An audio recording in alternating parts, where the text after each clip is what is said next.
ഏറ്റവും പുതിയ വിശേഷം മെഹ്ഫിലാണ്.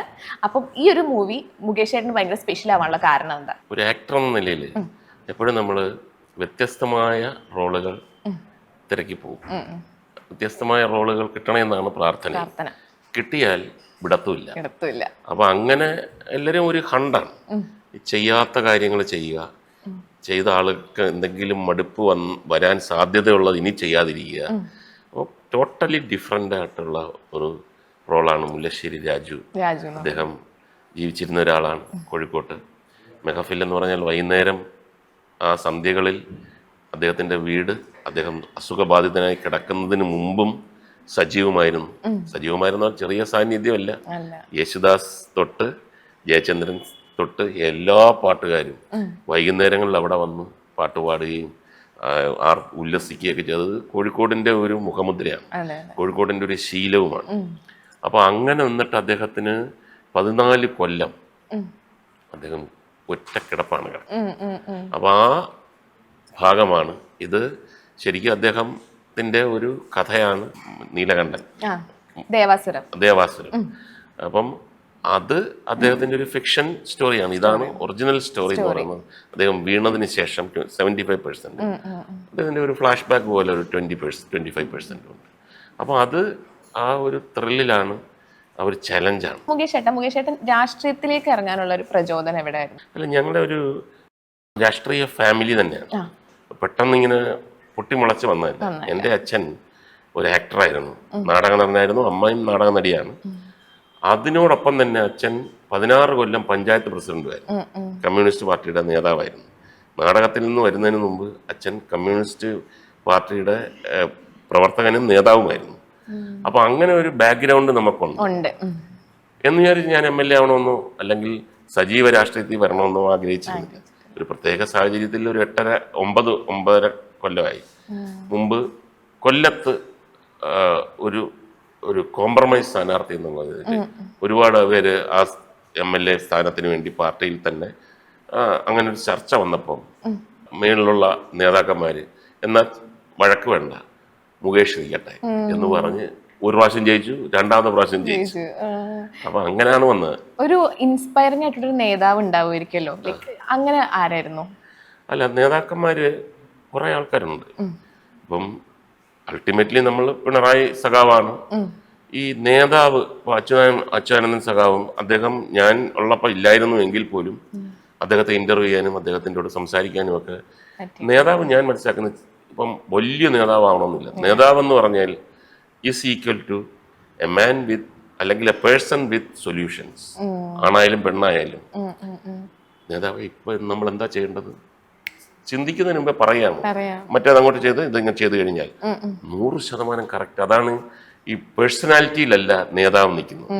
വലിയ ജാഥ വരുന്നു, മെയിൻ നേതാവിനെ കാണുന്നില്ല. ഇപ്പൊ ചെറിയൊരാള് അങ്ങനെ ഭയങ്കര ഗ്ലാമറൊന്നും ഇല്ലാത്ത, പക്ഷെ അയാളുടെ കയ്യിലാണ് സൊല്യൂഷൻസ് ഉള്ളത്. അപ്പൊ അങ്ങനെ സൊല്യൂഷൻസ് ഉള്ള ഒരുപാട് നേതാക്കന്മാരുമായിട്ട് നമ്മൾ അത്ഭുതപ്പെടുത്തുന്ന തരത്തില് ഇങ്ങനൊരു സാഹചര്യത്തിൽ നമ്മൾ പകച്ചു നിൽക്കും ചില സമയത്ത്.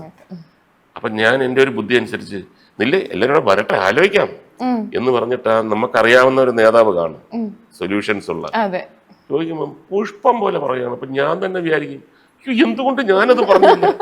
അപ്പൊ അത് അങ്ങനെ നേതാക്കന്മാരെ നമുക്ക് ഇഷ്ടപ്പെടുന്നു. ഈ എല്ലാ പാർട്ടിയിലും ഉണ്ട്. ഓക്കെ, അപ്പം ബലൂണിൽ തുടങ്ങി ഇപ്പൊ മെഹഫിലിൽ വന്ന് നിൽക്കാണ്. എനിക്ക് തോന്നുന്നു 43 വർഷം അല്ലേ? 43 വർഷം. ഈ ഒരു 43 വർഷം തിരിഞ്ഞു നോക്കുമ്പോൾ ഒരുപാട് മുഖങ്ങൾ മനസ്സിലേക്ക് വരുന്നുണ്ടാവും. ആദ്യം ഓടി വരുന്ന ഒരു മുഖം ആരുടെ ആയിരിക്കും? അല്ല, ഞാൻ ചോദിക്കുന്നത് ഏത് മേഖലയാണ്? നമ്മള് TV ഉണ്ട്, നാടകമുണ്ട്, രാഷ്ട്രീയമുണ്ട്, എന്തും ആയിക്കോട്ടെ. അങ്ങനെ അത് പെട്ടെന്ന് പറഞ്ഞു കഴിഞ്ഞാൽ ഒരുപാട് മുഖങ്ങളുണ്ടാവും. ഒരുപാട് മുഖങ്ങളല്ല, ഒരുപാട് പേർക്ക് നിരാശ വരും. ഞാൻ വിചാരിച്ചിരിക്കുന്നു ഞാനായിരിക്കുമെന്നാണെന്ന്, നീ എന്റെ പേര് പറഞ്ഞില്ലല്ലോ. അപ്പൊ അങ്ങനെ ഒരുപാട് നല്ല ഫ്രണ്ട്സും കാര്യങ്ങളും ഒക്കെ ഉണ്ട്. അങ്ങനെ എടുത്തു പറഞ്ഞു കഴിഞ്ഞാൽ ബാക്കിയുള്ളവർക്ക് വിഷമമാകും. എന്നാലും ഏറ്റവും കൂടുതൽ കടപ്പെട്ടിട്ടുള്ളത് എല്ലാ ഫ്രണ്ട്സുമായിട്ടും എനിക്ക് കടപ്പാടുണ്ട്. അത് ഒരു പക്ഷെ സിനിമയിൽ നിന്നായിരിക്കണമെന്നില്ല, അതിനകത്ത് നമുക്ക് പരാതിയുമില്ല. സിനിമയിൽ അങ്ങനെ വലിയ ഫ്രണ്ട്സ് വരരുത്. എല്ലാവരുമായിട്ടും ഒരു മീഡിയം ഫ്രണ്ട്ഷിപ്പ്. കാര്യം എന്ന് പറഞ്ഞാൽ സിനിമ ഒരാൾക്ക് എന്തെങ്കിലും ഒരു ചെറിയൊരു മിസ്റ്റേക്ക് വരുമ്പോഴല്ലോ അയാളെ മേളിലോട്ട് വരുന്നത്, അയാളുടെ റോള് കിട്ടുന്നത്, അയാളുടെ സ്ഥാനം കിട്ടുന്നത്.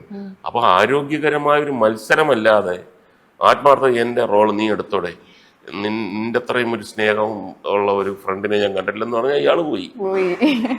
അപ്പൊ ഇങ്ങനെ നിൽക്കുന്ന ഒരു സംഭവമാണ് സിനിമ. ഇപ്പൊ ടി വിയിൽ പോലും അത്രയില്ല. ഞാൻ ചെയ്യുന്ന ആങ്കറിങ് ഒക്കെ ആണല്ലോ, അയാളെ ചെയ്തോട്ടെ, ഞാനില്ലാത്ത സമയത്ത് വേറെ ആളെ. ഇതെന്ന് പറഞ്ഞു കഴിഞ്ഞാൽ അങ്ങനെയല്ല, നമ്മുടെ ലൈഫാണ്. എന്നാൽ ആരെയും വിഷമിപ്പിക്കരുത്, വേദനിപ്പിക്കരുത്, കുതുകാൽ വെട്ടരുത്, ചതിക്കരുത്, വഞ്ചിക്കരുത്. എന്നാൽ മാത്രമേ ഒരു കലാകാരന് മനസ്സമാധാനം വരുത്തുള്ളൂ. അതെ അതെ.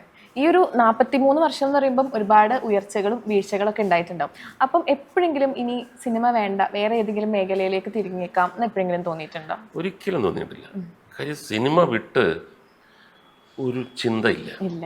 ഞാനൊരു സിനിമയിൽ സജീവമായിട്ട് നിൽക്കുന്ന ഒരാളായത് കൊണ്ടാണ് ഞാൻ അഭിനയിക്കുന്ന നാടകങ്ങൾ കാണാൻ ആളുകൾ വരുന്നത്, എന്നെ ടി വിയിൽ ഞാൻ പറയുന്നത് കേൾക്കുന്നത്, ഞാൻ എഴുതുന്ന പുസ്തകങ്ങൾ വായിക്കുന്നത്, എനിക്ക് വോട്ട് ചെയ്യുന്നത്. ഇതെല്ലാം തന്നെ സിനിമയുടെ ശക്തിയാണ്. അപ്പൊ സിനിമ അല്ലാതെ നമുക്ക് വേറെ ചിന്തിക്കാൻ പറ്റത്തില്ല. അപ്പം ആദ്യത്തെ സിനിമ ബലൂൺ സംഭവിച്ചില്ലായിരുന്നെങ്കിൽ എന്ത് ചെയ്യുമെന്ന് എപ്പോഴെങ്കിലും ചിന്തിച്ചിട്ടുണ്ടോ?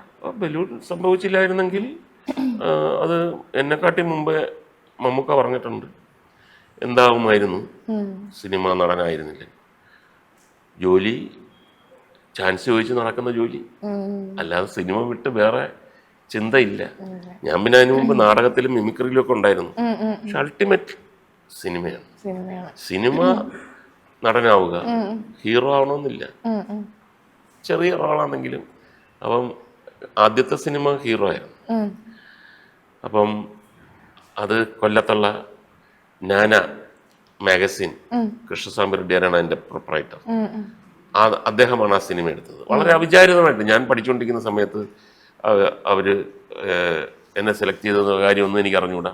അദ്ദേഹമായിട്ട് സംസാരിച്ചു.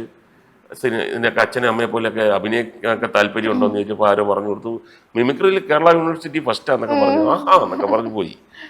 ഒരു 3 മാസം കഴിഞ്ഞപ്പോൾ എനിക്കൊരു ഫോൺ കോൾ വരികയാണ്. മൊബൈലൊന്നും ഇല്ലല്ലോ, ഫോൺ കോൾ വീട്ടിൽ വന്നു. ഇങ്ങനെ കൃഷ്ണസ്വാമി റെഡ്ഡി അദ്ദേഹത്തിനെ ഒന്ന് കാണണമെന്ന് പറഞ്ഞു. ഞാനവിടെ ചെല്ലുന്നു ഓഫീസിൽ. അവിടെ ഇവിടെയൊക്കെ ഒരുപാട് തലകൾ ഇങ്ങനെ നോക്കുന്നുണ്ട്. എനിക്ക് എന്താന്ന് മനസ്സിലാകുന്നത്.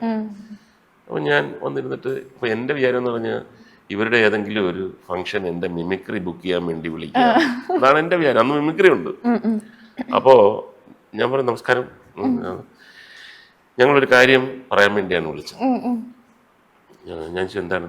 അത് ഞങ്ങളൊരു സിനിമ എടുക്കാൻ, ടി വി കൊച്ചുബാവ എന്ന് പറഞ്ഞ ആ എഴുത്തുകാരൻ എഴുതിയ ഒരു സ്ക്രിപ്റ്റ് നാനാ കോമ്പറ്റീഷനിലൂടെ 1ാം സമ്മാനം ലഭിക്കും, അത് നമ്മൾ സിനിമയാക്കുന്നു. അപ്പം ഞാൻ വിചാരിച്ചു അതിനകത്തൊരു ചെറിയ റോള് തടഞ്ഞിട്ടുണ്ട്. ഞാൻ പറഞ്ഞു, അയ്യോ വളരെ സന്തോഷം. ഞങ്ങൾ ഇതിൻ്റെ ഫസ്റ്റ് പോസ്റ്റർ ഒന്ന് ഡിസൈൻ ചെയ്ത് കഴിഞ്ഞു. അപ്പം ഞാൻ പറഞ്ഞു, ഇതിനു മുമ്പ് പോസ്റ്റർ അല്ല, ഇങ്ങനെ ആയിരിക്കണം അതിൻ്റെ ഫസ്റ്റ് ഹെഡിങ്. അപ്പം ഞാൻ പറഞ്ഞു, അതെന്താണ്? ബലൂൺ എന്നാണ് സിനിമയുടെ പേര്. മലയാള സിനിമ വേദിയിലെ ഭീഷ്മാചാര്യനായ കൊട്ടാരക്കര ശ്രീധരൻ നായരുടെ മകൾ ശോഭ നായികയാവുന്നു. ഒരു സൈലൻസ് വെച്ചു. മലയാള നാടകവേദിയുടെ ഭീഷ്മാചാര്യനായ ഓ മാധവന്റെ മകൻ മുകേഷ് നായകനാകുന്നു. ഞാൻ ഒന്ന് ഞെട്ടിപ്പോയി. എന്ന് വിചാരിച്ച് അങ്ങോട്ട് ഓവർ എക്സൈറ്റഡ് ആയില്ല. ഞാൻ അത് എനിക്കറിഞ്ഞൂടെ എന്താണെന്ന്. ഞാൻ ചിരിച്ചിട്ട് അപ്പം മനസ്സിൽ വെക്കുക, നമ്മൾ ഇമ്മീഡിയറ്റ് ആയിട്ട് ഷൂട്ടിങ് തുടങ്ങും. കുറെ കാലത്തിന് ശേഷം അവിടുത്തെ സ്റ്റാഫ് എല്ലാം പറഞ്ഞു, ഞങ്ങൾ അവിടെ ഇവിടെയൊക്കെ നിന്ന് എന്തിനാന്നറിയാം, ആ കാലഘട്ടത്തിൽ 43 കൊല്ലം മുമ്പ് ഒരു കോളേജ് സ്റ്റുഡന്റിന്റെ അടുത്ത് സിനിമയിൽ നായകനാന്ന് പറഞ്ഞ അയാളുടെ എക്സ്പ്രഷൻ എങ്ങനെ ഇരിക്കുന്നു അറിയാൻ ഞങ്ങൾ ഒളിച്ചു നോക്കിയത്. ഞാൻ പറഞ്ഞു, എങ്ങനെ ഇരുന്നു എന്റെ എക്സ്പ്രഷൻ? വലിയ എക്സ്പ്രഷൻ ഒന്നും ഇല്ലായിരുന്നു. കണ്ടായിരുന്നോ വീഡിയോ? ഏത് എക്സ്പ്രഷൻ ഇല്ലാത്ത? അല്ല, വീഡിയോ ഒന്നും എടുക്കത്തില്ല, ഇത് ലൈവായിട്ട് ഓഫീസിൽ ചെന്ന കാര്യം. അപ്പൊ അങ്ങനെയാണ് നമ്മൾ സിനിമയിലേക്ക് വന്നത്.